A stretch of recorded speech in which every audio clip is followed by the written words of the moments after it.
మొదటి నుంచి 2 వచనాలు చదువుకుందాం. యెహోవా ఇలాగ ఆజ్ఞయించుచున్నాడు, ఆకాశము నా సింహాసనము, భూమి నా పాదపీఠము. మీరు నా నిమిత్తము కట్టనుద్దేశించు ఇల్లు ఏ పాటిది? నాకు విశ్రమ స్థానముగా మీరు కట్టనుద్దేశించున్నది ఏ పాటిది? అవన్నీ నా హస్తకృత్యములు, అవి నా వలన కలిగినవని యెహోవా సెలవిచ్చుచున్నాడు. ఎవడు దీనుడై నలిగిన హృదయము గలవాడై నా మాట విని వణుకుచుండునో వానినే నేను దృష్టించుచున్నాను. దీనుడైన నానిని బట్టి, యజమును బట్టి. వారు ఉద్దేశించింది ఇదేదో పెద్ద మందిరం కాదు, కానీ ఇప్పటివరకు మనం వాక్యం విన్నాం. వారే దేవాలయం, మనమే దేవాలయం, మన శరీరమే ఆయన ఆలయంగా ఉంది. ఇంకా ముందుకు వస్తే 65:8 కూడా యెహోవా ఇలాగ సెలవిచ్చుచున్నాడు, ద్రాక్ష గెలలో ద్రాక్షరసము కనబడినప్పుడు జనులు దీవెనకరమైన కానీ దాన్ని కొట్టివేయకుమని చెప్పుదురు కదా. నా సేవకులందరినీ నేను నశింపజేయకుండానట్లు వారిని బట్టి నేను ఇలాగే చేసేదను.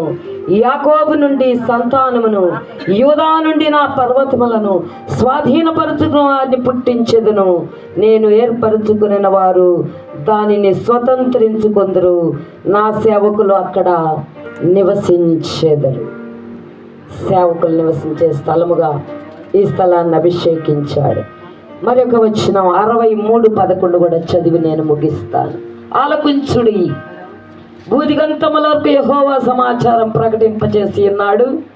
ఇదిగో రక్షణ నీ యొద్దకు వచ్చి ఉన్నది. ఇదిగో ఆయన ఇచ్చు బహుమానము ఆయన యొద్దనే ఉన్నది. ఆయన ఇచ్చు జీతము ఆయన తీసుకొని వచ్చుచున్నాడని సియోను కుమార్తె తెలియచేయుచున్నది. దేవుడి మాటలు మన కోసం దీవించునుగాక.